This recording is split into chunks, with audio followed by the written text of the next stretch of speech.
ज़कात न देने वाले के बारे में क्या हुक्म है?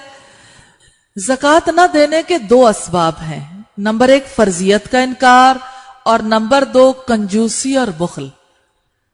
पहली बात है, अगर फर्जियत का इनकार है तो ज़कात न देना कुफ्र है, और नंबर दो, अगर कंजूसी और बुखल की वजह से है तो गुनाह है। ऐसे शख्स से जबरदस्ती ज़कात वसूल की जाएगी, उसे सजा दी जाएगी।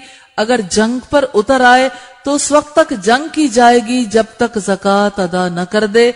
अत-तौबा की आयत नंबर 11, बुखारी की 1399 और 1400 नंबर पर रिवायत है। हजरत अबू बकर ने ज़कात का इनकार करने वालों से जंग की। तमाम सहाबा इस पर मुत्तफिक थे। माल की ज़कात अदा न करने वालों के लिए क्या वईदें हैं?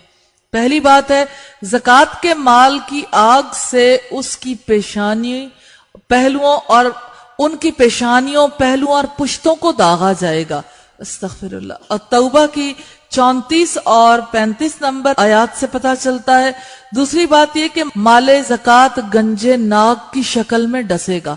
बुखारी की रिवायत 1403 से पता चलता है। और तीसरी, ज़कात न देने वाले के अजाब के लिए आग की चट्टानें जहन्नम में गर्म की जाएंगी।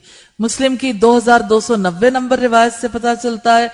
और चौथी बात है, जो कौम भी ज़कात को रोक लेती है, हक ताला उसको कहत में मुब्तला कर देता है। सैयद तरगीब की रिवायत है 763 पे।